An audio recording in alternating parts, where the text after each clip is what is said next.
할렐루야. 하늘의 소망을 품고 이 땅에서 천국을 이루며 살아가시기를 축복합니다.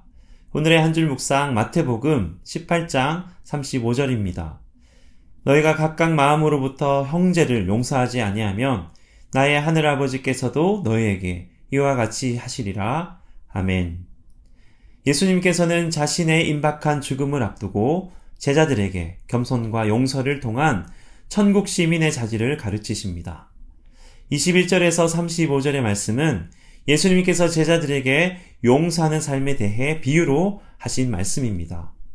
유대 랍비들은 3번까지는 사람의 잘못을 용서해 줘야 된다고 가르칩니다.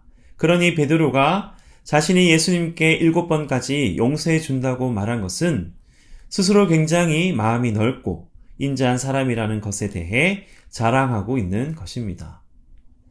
예수님은 그러한 베드로의 질문에 답하시기보다는 베드로의 마음의 동기에 대한 답을 하십니다. 7번을 70번까지라도 할지니라. 아멘.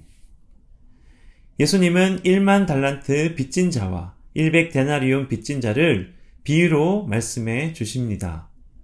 1만 달란트는 지금 시대의 돈으로 환산해 보면 약 6조 원의 가치이고 100데나리온은 1000만 원 정도의 가치입니다.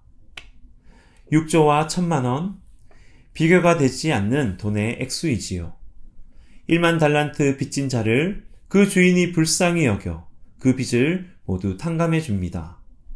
탕감받은 종이 자기에게 100데나리온 빚진 친구가 그 빚을 갚지 못하자 자신이 탕감받은 것을 잊은 채 친구를 옥에 가두게 됩니다.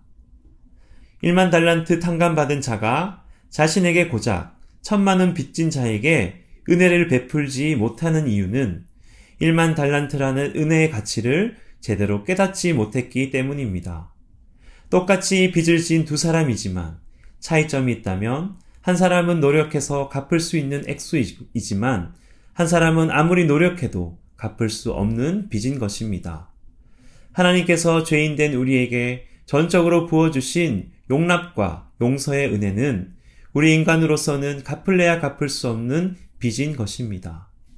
이런 큰 은혜 받은 자로서 우리는 세상을 향해, 아니 나에게 조금 잘못하고 어려움을 준 사람들에게 또는 나의 가족들에게 어떠한 자세를 취하고 있습니까? 34절에 보면 1만 달란트 탕감받은 자를 그 주인이 옥에 가둡니다. 다른 죄를 지어서가 아니라 주인으로부터 받은 은혜를 모르는 자였기 때문이지요. 죄 지은 자에게는 구원이 있지만 은혜를 모르는 자에게는 구원이 없는 것입니다.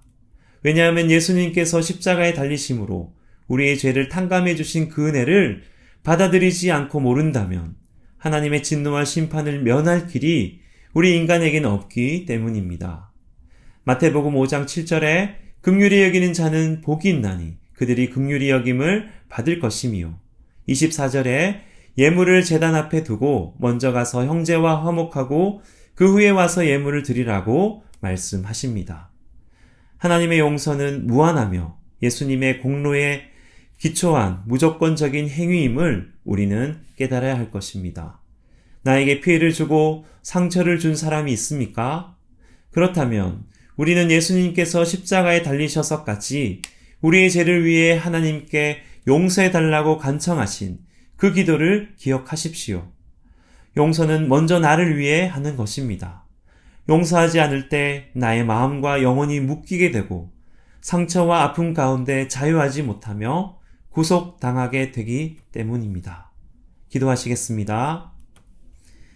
죄인된 우리를 온전한 용납과 사랑으로 안으시는 하나님 아버지, 1만 달란트 빚진 자보다 더 큰 죄의 빚을 예수 그리스도의 십자가 사랑으로 탕감해 주시고 참 자유를 허락하신 주님의 그 은혜를 오늘 깨닫기 원합니다.